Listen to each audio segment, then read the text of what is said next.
और अगर सब मिलकर कोशिश करें तो रास्ता निकल सकता है। राजू के चेहरे पर एक उम्मीद की किरण जागती है। हाँ बाबा जी, अगर सब मिलकर काम करें तो हम पानी ढूंढ सकते हैं।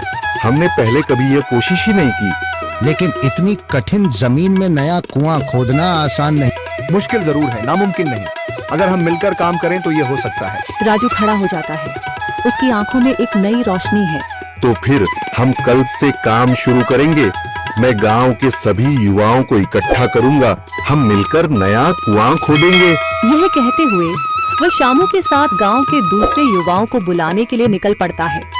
कहीं दूर से गरज की हल्की सी आवाज आती है, जैसे आकाश ने उनकी उम्मीदों की गवाही दे दी हो।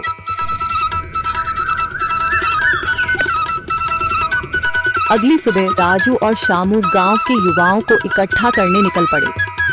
चौधरी महेश की हवेली के सामने एक भीड़ जमा है। बाबा जी, संदरी, गांव के कुछ बुजुर्ग और किसान सभी मौजूद हैं। हम हाथ पर हाथ रखकर नहीं बैठ सकते। अगर अल्लाह ने हमें हिम्मत दी है तो हमें खुद पानी के लिए मेहनत करनी होगी। हम एक नया कुआं खोदेंगे। लेकिन राजू, क्या हमें यकीन है कि वहाँ पानी मिलेगा? बेटा, पानी जमीन के अंदर होता है, बस सही जगह खोदने की जरूरत है।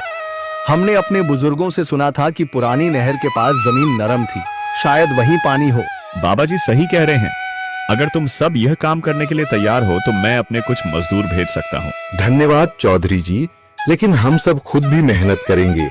यह हमारे गांव के अस्तित्व की लड़ाई है। संदरी, जो अब तक चुप थी, आगे बढ़ती है।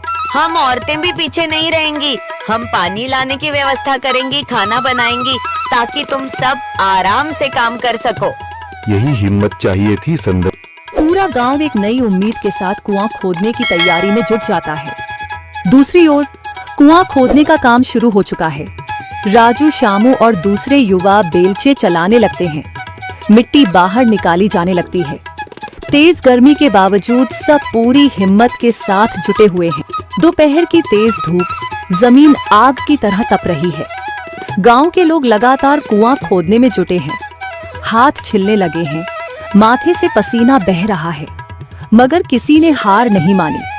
महिलाएं पानी और सत्तू लेकर आती हैं ताकि पुरुषों को कुछ राहत मिले। हमें और गहराई तक जाना होगा। अब तक सिर्फ सूखी मिट्टी और पत्थर ही निकल रहे हैं। राजू, यह बहुत कठिन काम है। अगर हमें पानी न मिला। अल्लाह मेहनत करने वालों को कभी निराश नहीं करता बेटा।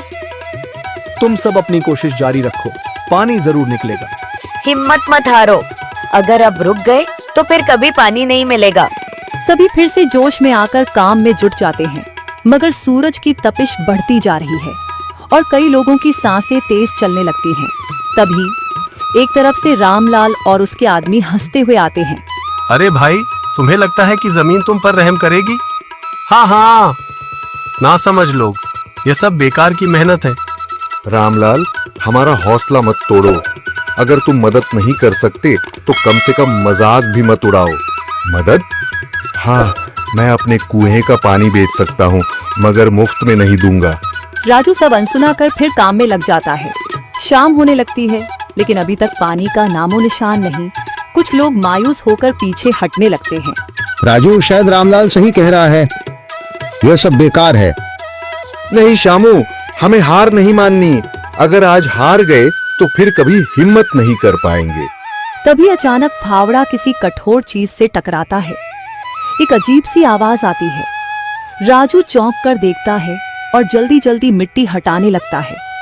अचानक एक ठंडी लहर महसूस होती है। सभी लोग दौड़कर आते हैं। जैसे जैसे मिट्टी हटती है, नीचे से गीली जमीन नजर आने लगती है। सब हैरान रह जाते हैं। सुभान अल्लाह, मैंने कहा था ना, अल्लाह हमारी मेहनत को जाया नहीं करेगा। राजू और बाकी सभी जोर लगाते हैं।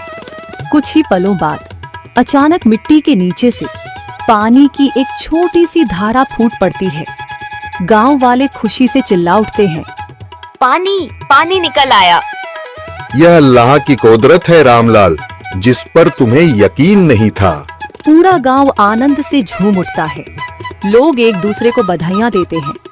औरतें दुआ करने लगती हैं। कुछ दिन बीत चुके हैं। गांव वाले नए कुएं से पानी भर रहे हैं, खेतों को सींच रहे हैं और जिंदगी फिर से पटरी पर लौट रही है। मगर रामलाल अब भी अपनी